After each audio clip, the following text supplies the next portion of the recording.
This is Tom. He likes long walks through the French countryside, a nice cup of tea, and sticking it to the boche. Got him. Nice kill. Tom's a Jedburgh, one of hundreds of such clandestine soldiers inserted into occupied France by the Special Operations Executive.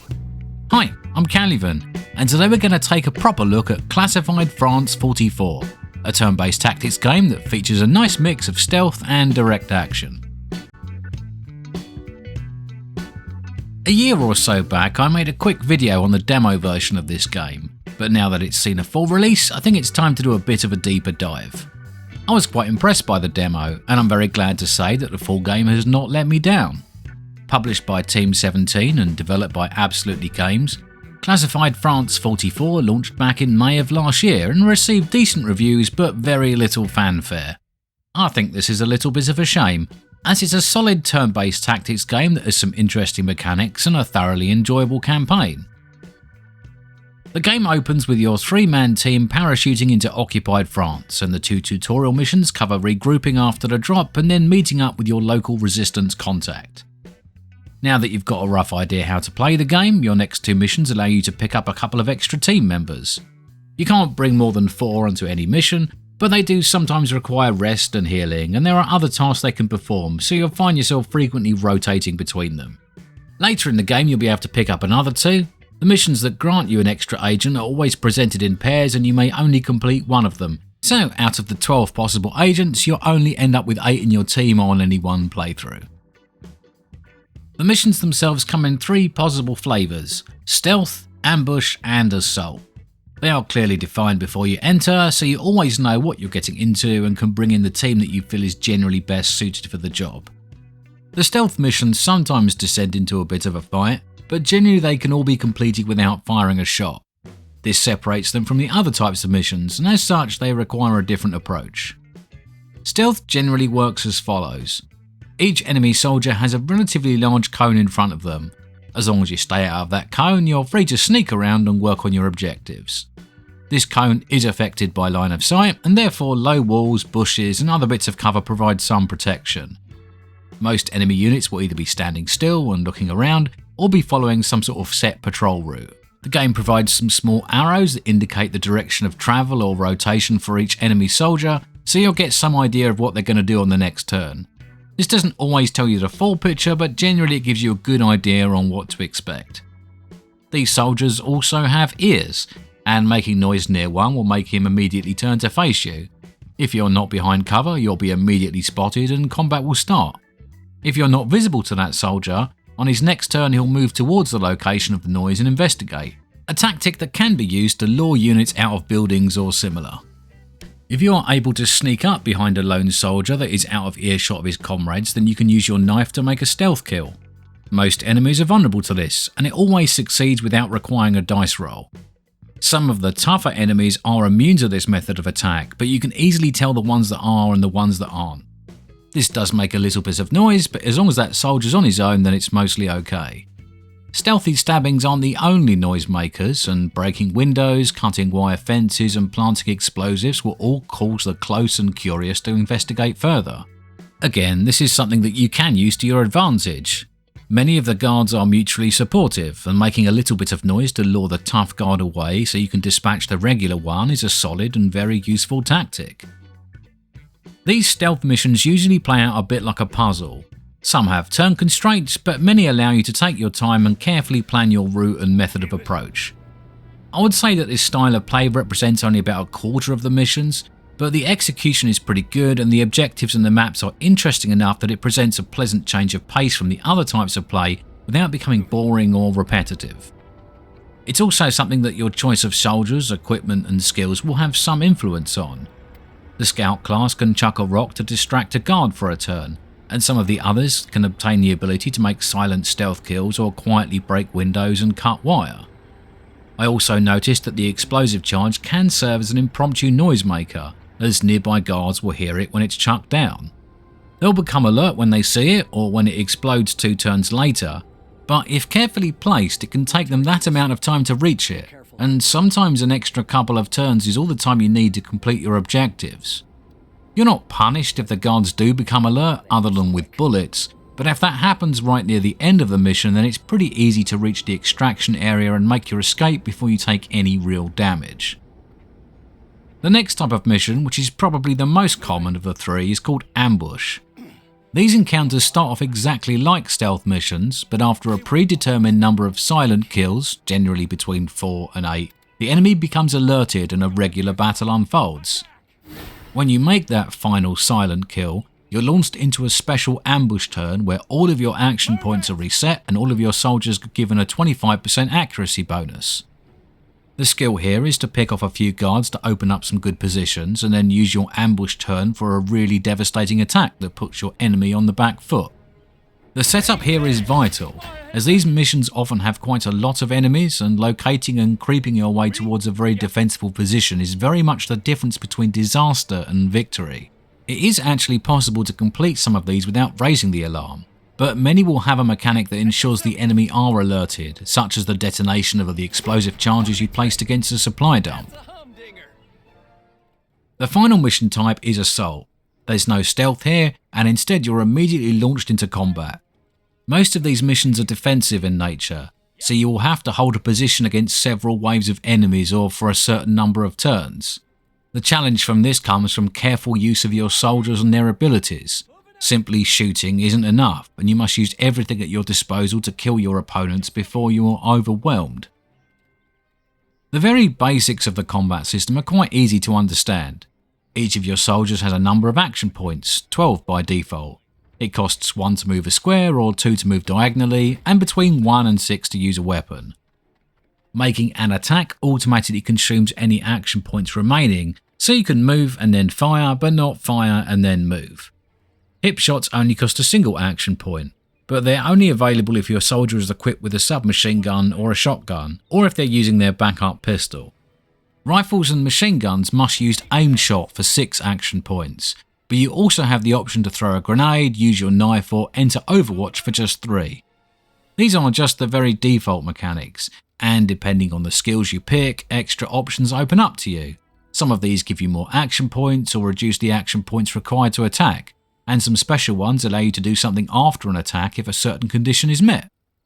Snipers can learn a skill that lets them keep their unused action points if their attack was a killing blow, allowing them to move after a shot or maybe to fire a second time. Scouts and support have skills that refund a small number of action points after a killing blow, enabling them to get off a second shot or move into a bit of nearby cover. Like many of these sorts of games, it's generally about stacking the deck in your favour so that your soldiers can make as many attacks or actions as possible. Classified 44 has 2 mechanics that cause the combat system to be a little different from what you might find in something like XCOM. Every single weapon has an aim cone, the size of which depends on the weapon itself. Machine guns are pretty broad, while rifles and handguns are quite narrow. Any character that is within that cone has a chance to be affected by the shot, friend or foe alike. On the one hand, this can present something of a challenge, as you have to be very careful to position your soldiers in such a way that they're not in each other's line of fire, and also don't present very tempting targets to the enemy's spray of bullets. On the other hand, this results in a system where you can really enhance the effectiveness of your attacks by moving to positions that allow you to effectively hit 2 or 3 targets with a single burst. This is such a vital mechanic that it's almost impossible to survive on the harder difficulty levels without using it. It gives you more to think about and more agency in the engagement, both very welcome additions. The second mechanic that's perhaps unique to the game is the morale system. All soldiers, whether they are your own or the enemy, have a morale bar. Every shot directed at them or that lands nearby causes their morale level to lower, no matter if that shot is a hit or a miss. A small amount of morale is regained every turn, and the leader class has abilities that allow soldiers to recover a big chunk.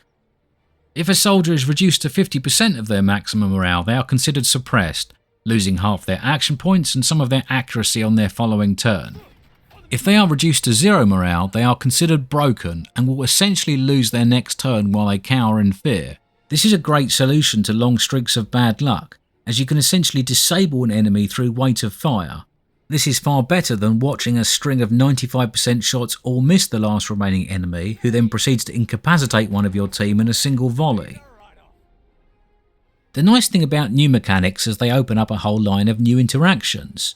Certain weapons affect the amount of morale damage you can cause, as do certain abilities, and the skills you pick can make your soldiers either more resistant to morale damage or better able to cause it. Like the spray cone, it's a core mechanic of Classified, and one you must appreciate, understand and utilise to get the best out of your action points. The campaign has an interesting take on the usual doomsday clock you get in these sorts of games. Instead of representing the time you have left to thwart a world-ending plan, the clock serves as a countdown to D-Day. As you complete missions and build networks across northern France, the strength of the resistance movement grows, and with each new milestone that you reach, you essentially get a better ending. If you perform rather poorly, then the invasion suffers, but if you perform well, then the resistance is better able to hamper the German efforts to move units and supplies towards the landing beaches, and the final cutscene tells a story of greater levels of success. I think there are something like 5 possible outcomes, ranging from, well, that was a disaster, to better than anyone could have hoped for, with the historic result of D-Day falling somewhere in the middle. The campaign is chock full of background on the period, and it's all presented in a pretty accurate and respectful way. It does overemphasise the importance of your particular operation a little, but that's expected from a game with this sort of focus, and it's not unusual in any of these sorts of retellings, whether they be in games or in books. Every few days of the campaign you're given a bit of an insight as to the D-Day preparations, and the story of your unit is recounted by the leader, who also serves as the game's narrator. We will form partisan groups behind enemy lines to tie up the Nazi war machine. When D-Day comes, they'll give our boys a chance to get ashore. The game also manages to sneak in a little bit of character building along the way. After each mission you can view your base camp, and 2 of your agents wish to have a little bit of a chat. Allowing them to do this gives you a bit of their background and also allows them to recover a point of fatigue and gain an additional point of max morale. Their conversations are only limited to a few exchanges, and on my first playthrough I quite enjoyed listening to them, and I think it succeeded in the aim of fleshing out the characters a little. There are a few small touches here and there that give the game a tiny bit of extra depth. When one character gets a kill in a mission, another one will shout to congratulate them, or whisper if you're in stealth. He is finished. Great work. During missions, all of the unit responses are in their native language, and they will frequently make little comments here and there in response to positive or negative events. Moving. He's a ramen. Have that. He's down. Très bien. It's small details like these that really round out a game. Because all of these characters are predetermined rather than randomly generated, death and replacement isn't something you have to worry about. The first time in a mission that a character is reduced to 0 hit points, they become wounded and spend 3 turns on the floor before they can stand up again with half health. If they are reduced to 0 again, they automatically retreat from the battle. This is still a pretty bad outcome for you, as although you can field wounded agents, their maximum health is reduced and they will tend to fall again pretty easily. Healing these semi-permanent wounds is not automatic. You can send them to a resistance hospital to recover, but this costs supplies and also means they are unavailable for the next couple of missions. This isn't the sort of game where you can fail a mission and move on. You must succeed to progress, and failure will require you to restart the mission. On Iron Man mode, failing a mission brings an immediate end to your campaign. Your soldiers also pick up a point of fatigue after each mission, which reduces their maximum number of action points. To recover them, you must rest them by leaving them out of the next mission, where they can instead sit idle or do a bit of background training or other tasks for the resistance. It's one of those systems that doesn't look very challenging from the outset, but a couple of bad missions can easily snowball into an untenable position that makes future progress almost impossible. As you continue through the campaign, you gain favour with the 3 resistance factions, which serve as your main pathway to new weapons and equipment. There isn't a massive amount of customisation in this area, just enough to make the system worthwhile, but not so much that you spend a great deal of time juggling gear. Many weapon choices tend to present sideways options rather than vertical upgrades, and although some are clearly better than others, you're often looking for those with status effects or reload costs that gel particularly well with the agent they're intended for. There isn't much in the way of armour due to the time period, but there are clothing options that tweak things like action points, morale regeneration and that sort of thing. Like the characters, the missions are also crafted rather than dynamically generated. In one way this does reduce replayability, as once you've completed the campaign a couple of times you've pretty much seen and done everything. On the other hand, it does mean that everything has a little more character and purpose, and the careful mission design makes them feel individual and meaningful. I spent around 60 hours in the game over my first 2 playthroughs, and during that time I was pretty well engaged and never found myself wanting to rush through any of the missions so I could get on with something else. I think the mission design here is actually pretty good, and objectives were both varied and challenging. One of the things I appreciated the most was that the game never pushed too hard on any one mechanic. Some missions had time constraints, but not often enough for them to be a constant frustration. And the same could be said about the use of reinforcements or any of those other types of objectives. There also appeared to be multiple ways to approach any one particular mission, and I never felt railroaded down one obvious path. The secondary objectives presented a bit more of a challenge, but although these do reward XP and supplies, it's not vital that you achieve them in every single encounter. Between these missions, there is a small but important bit of management you need to do. It's not something you'll get right on your first go, but after a while you start to understand the best way to gain resistance score and to work around the various enemy pieces that slow your progress. It's got enough depth to be engaging, but not enough to require a large time investment and distract too much from the missions themselves. From a presentation point of view, I think the game falls into the category of more than adequate but less than stunning. It looks and it sounds great. Not amazing, but pretty good. I don't really have a huge amount to say about this as nothing much really jumped out at me. The animations, graphics and sounds were good enough that I was never disappointed, but also nothing was presented that really wowed me or left any special impression. I think the only exception to this was the soundtrack, which I always thought was very fitting and well executed. I guess this is all ideal for a tactics or a strategy game. The main takeaway here is that nothing distracts from the gameplay itself and everything feels just fine. One thing I do think is worth highlighting is the enemy AI. There is something about it that just feels a little different from many other turn-based strategy games that I've played. It's not that it's super smart or really crafty, but it just feels a bit like a real opponent. One of the problems with turn-based tactics campaigns is that the enemy doesn't care about its own soldiers. Their sole objective is to do as much damage to you as possible without any thought for their own survival. It's almost like they know they're disposable and they don't have their own campaign to manage. While this is true, it does create a feeling of imbalance in how the enemy reacts to your own moves. In Classified 44, something just feels a little different. Once an enemy unit is damaged, it appears to show a little concern for its own survival, and as such it will try to do things to ensure it's around to see another turn. I'll give you an example. Say you suppress an enemy who is in a reasonably vulnerable position. In this suppressed state, the soldier has half action points, so it can either choose to move a short distance or fire a shot, but probably not both. In similar games, I would normally expect that soldier to ignore its own immediate peril and just fire a shot at one of your agents. But in this game, they tend to forgo that opportunity and instead use their few remaining action points to seek better cover. They don't always do this, but this and some of their other decision making tends to make them feel slightly less punishing, but also slightly more believable, and as such gameplay is a little more satisfying. Moving! Meine Flanke ist offen! Yes! Back the blighter! Clean kill! I'm out! I have to reload! You need me? As a complete package, it's fair to say that I'm greatly impressed by Classified France 44. I've got a bead on him! It's a fun turn-based tactics game that contains enough familiarity for any fan of the genre to appreciate the basics, but it also includes enough innovations to make the process interesting. It's not got the sort of endless replayability that you'll find in XCOM 2, but there's enough gameplay there that you certainly don't feel shortchanged. It's also pretty well executed. All of the mechanics fit together nicely, and all of the characters, skills, weapons and interactions support each other and open up interesting combinations.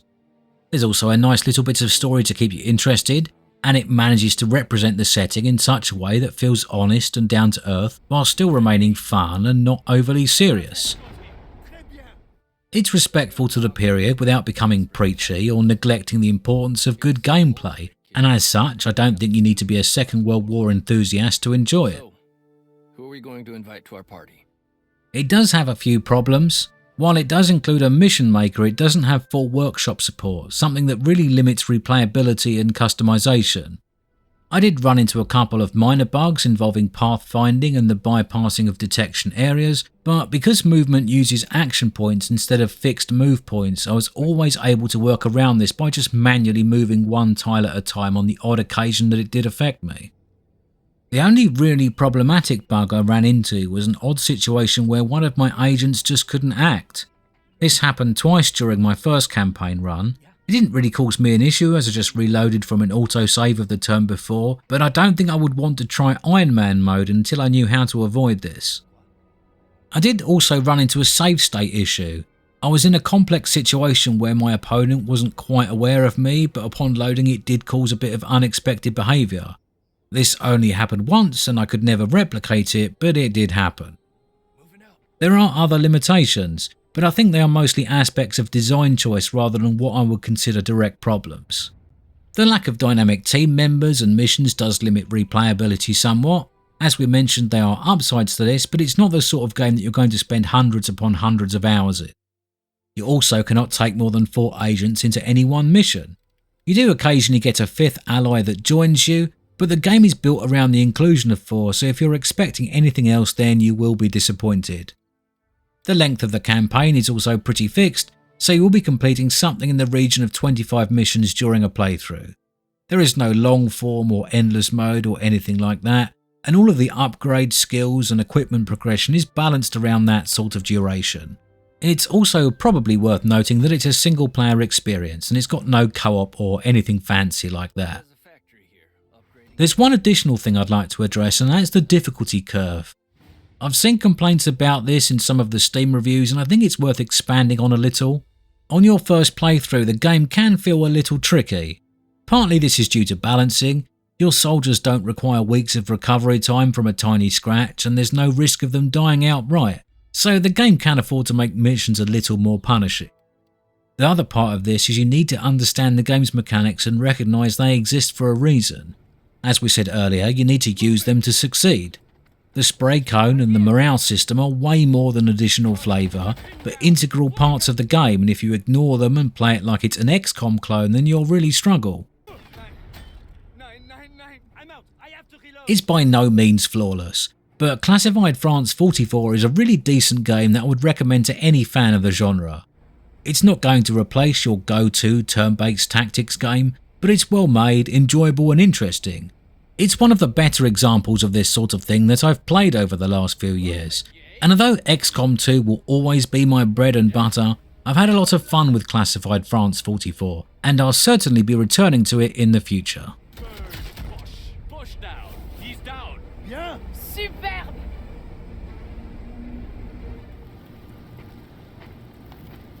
Hi there, thanks for watching my breakdown of Classified France 44.